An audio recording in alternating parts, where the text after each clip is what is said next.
Welcome to the Rugby Obsession Deep Dive. Just imagine spending over $7 million a year to run a sports team. A team that literally embodies the pride of three entire nations. Right, yeah, it's a massive undertaking. Exactly. And then being told your cultural mission is, well, essentially out of gas. But hey, before we jump into today's topic, if you want to stay up to date with the absolute best rugby insights, make sure you subscribe to the Rugby Obsession channel and newsletter right now. Yeah, it's honestly the best way to make sure you never miss out on the conversations that are, really shaping the game both on and off the pitch. Definitely. And today, for you listening, we've got a really fascinating situation to look at. If you follow Super Rugby Pacific, you've undoubtedly seen the recent headlines surrounding Moana Pasifika. Oh, absolutely. The press has been brutal lately. Yeah, the words flying around are incredibly heavy. Words like axed, unviable, demise.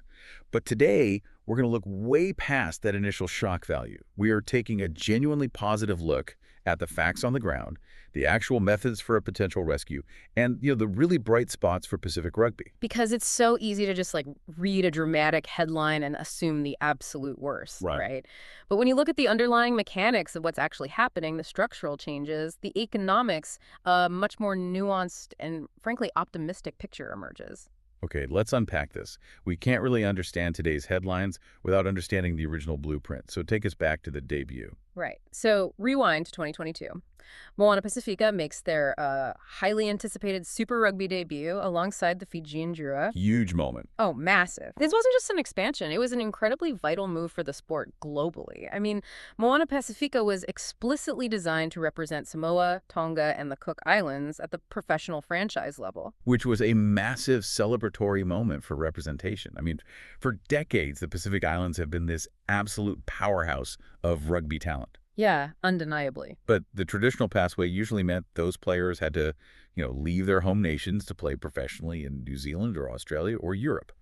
So Moana Pasifika was supposed to be a cultural and professional home base. Exactly. But fast forward to right now, and the franchise is hitting a massive wall.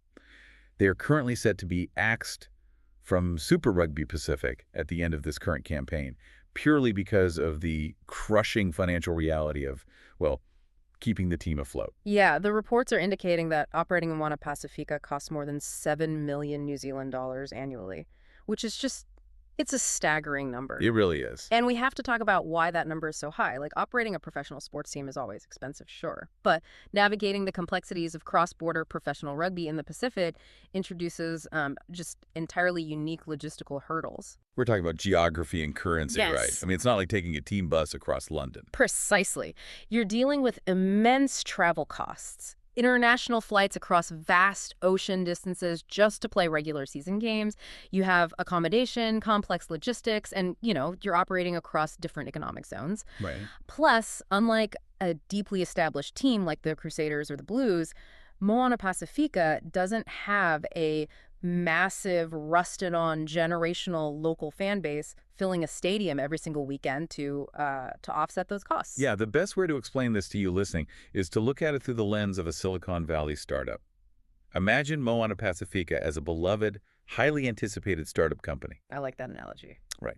Because they have a brilliant mission empowering Pacific Island rugby and a genuinely great product, which is thrilling, culturally significant rugby on the pitch. But their burn rate, just the sheer amount of cash they bleed through to keep the lights on, fly players around, and pay salaries, is completely outpacing their revenue generation. Yeah, the mission is culturally bulletproof, but the math is completely broken. Exactly. And in the startup world, when your burn rate is that aggressive, your current runway is fundamentally unviable, unless you pivot to a completely new funding model or secure a massive new investor. Which is interesting because that funding model has actually already shifted quite dramatically in their relatively short history. Oh, right, yeah. Initially, Moana Pasifika got off the ground with a funding package from World Rugby. Then a major pivot happened 2 years ago when the Pasifika Medical Association stepped in and became the majority owner. Which, on the surface, might sound a bit strange to a casual fan. Like, why is a medical association buying a rugby team? Right, yeah. You really have to understand what the Pasifika Medical Association does. They are a massive non-governmental organization heavily involved in health and social outcomes for Pacific communities. Okay, makes sense. For them, investing in Moana Pasifika wasn't a traditional corporate sports play. It was a play for community empowerment.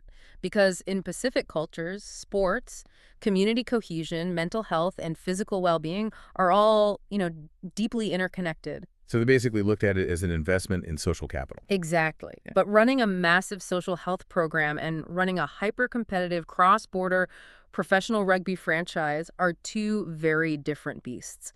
The day-to-day capital required to sustain the latter is just staggering. Right, the burn rate catches up. Yeah. And that brings us to today, where New Zealand Rugby, who actually holds the license for the franchise, has looked at the financial modeling and deemed the current operational setup unviable beyond this campaign. So they're essentially saying the current financial vehicle is totally out of gas. But importantly, they haven't sent the car to the scrapyard just yet. Right. They're very explicitly leaving the door open, hoping a new investor with a new financial vehicle can swoop in and get it back on the road. Yeah.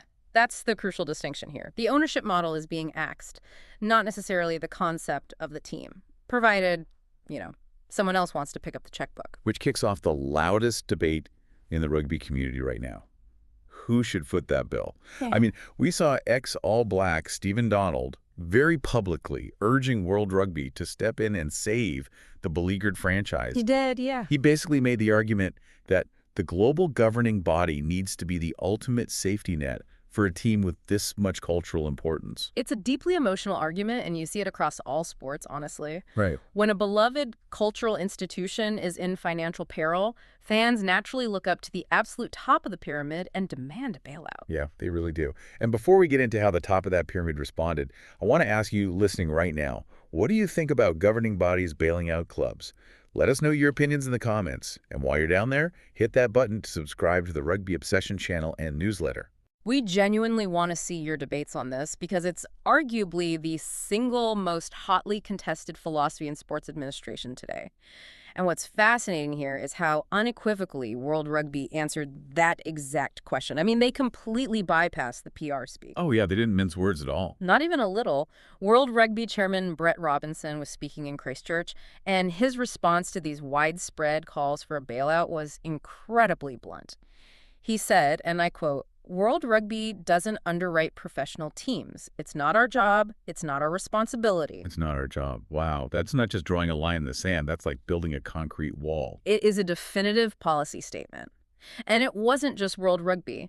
That exact stance was echoed by Super Rugby chief executive Jack Mesley, who stated that clubs need to be fan-centric and drive revenue and not be reliant on handouts. Okay, I have to push back on this purely corporate framing just a bit. Sure. I understand the cold, hard economics of what Robinson and Mesley are arguing.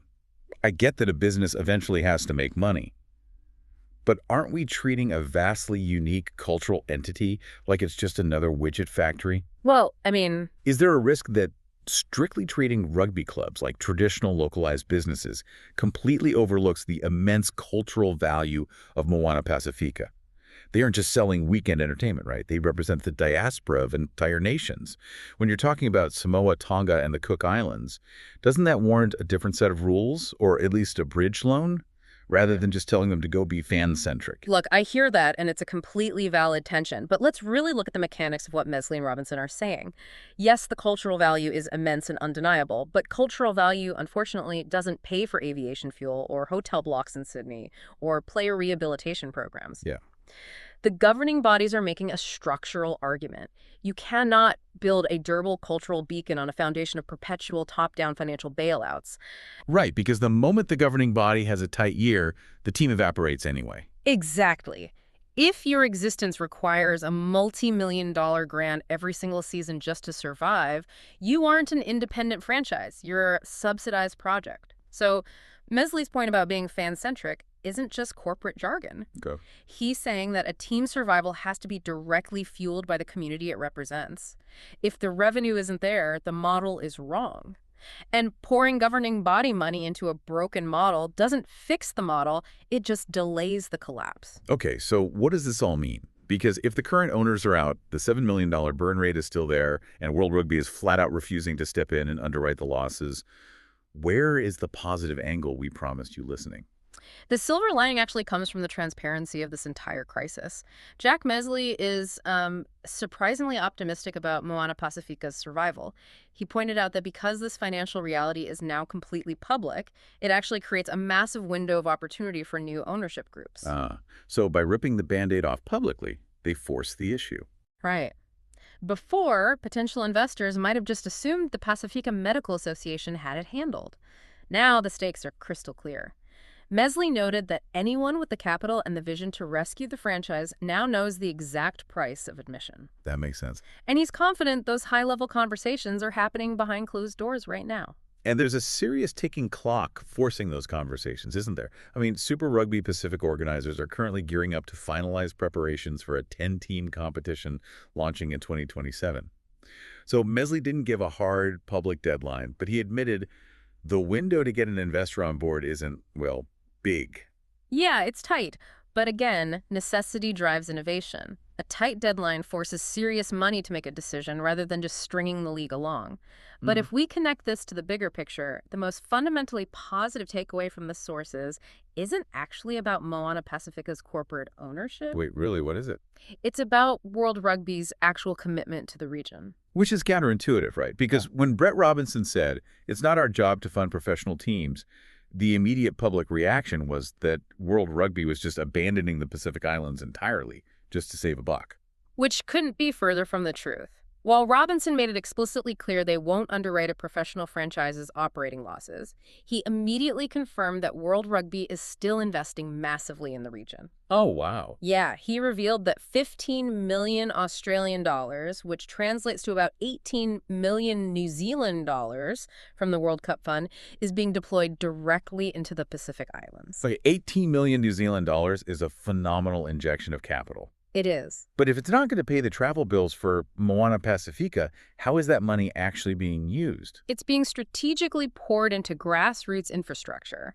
This capital is specifically earmarked for supporting junior pathways in men's and women's 15s and 7s rugby. Okay, let's break down what junior pathways actually means in practice, because it sounds a bit like, management speak. What does that money physically buy in Samoa or Tonga? It buys the physical and developmental infrastructure that creates future stars. We're talking about high-performance training centers, dedicated coaching clinics, sports science and nutrition programs for teenagers, and structured local tournaments. That's huge. Yeah. It means a talented 15-year-old in the Cook Islands gets access to elite coaching and physio work right in their own community, rather than having to uproot their entire life and move to Auckland just to get noticed by a scout. That is a massive strategic pivot. They're basically moving away from subsidizing the final product and investing entirely in the supply chain. Think of it like an orchard. For years, the Pacific Islands have produced the best fruit in the world, but the local farmers could never afford to keep it. Moana Pasifika was basically an expensive subsidized storefront trying to sell that fruit. World Rugby is essentially saying, we aren't going to pay the rent on the storefront anymore. Instead, we're going to spend $18 million buying better soil, better fertilizer, and planting thousands of new trees. That's the perfect way to visualize it. World Rugby's strategy is to build the long-term capability of these nations from the ground up.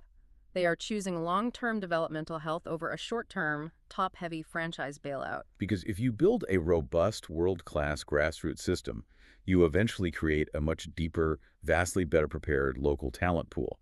And that naturally creates a more sustainable ecosystem for whatever professional teams exist in the region down the line. Exactly. A professional franchise model is currently being stress-tested, sure.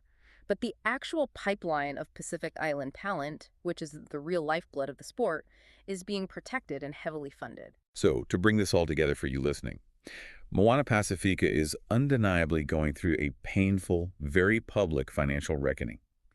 The original ownership and funding model simply couldn't sustain the unique geographical and economic costs of the team. The book isn't closed. Not at all. The door is wide open for a new, deeply capitalized owner to swoop in before the 2027 10-team competition takes shape. And most importantly, regardless of what corporate entity ends up owning the franchise, the foundational future of Pacific Island rugby remains heavily supported by an $18 million investment from World Rugby focused entirely on the next generation. Yeah, it's a difficult transition period, but the foundation is actually getting stronger, not weaker. Which leaves us with a genuinely provocative thought to leave you with. If a new investor does step up to save Moana Pasifika before that 2027 deadline, how do they actually solve the math problem? Right, that's the big question. How could a new owner completely reinvent that fan-centric revenue model to make a Pacific Island team independently profitable? If your fan base isn't centralized in one massive city, but is instead a global diaspora spread across New Zealand, Australia, and the world, how do you monetize that? It's tough. Do you pivot to premium digital memberships? Do you turn the team into a global lifestyle brand rather than just a local ticket seller? What does a modern sports business model look like that honors the culture without relying on a governing body to pay the travel bills? I mean, whoever solves that puzzle doesn't just save Moana Pasifika, they probably write the blueprint for the future of global sports expansion. Absolutely. And we want to know exactly how you would solve it. Drop your thoughts, your business models, and your ultimate rescue strategies for Moana Pasifika in the comments below. We read all of them. And don't forget to keep getting these insights into the business, the culture, and the passion of the sport. Make sure to subscribe to the Rugby Obsession channel and newsletter. Thank you for listening to the Rugby Obsession Deep Dive, and we'll look forward to you listening to our next episode.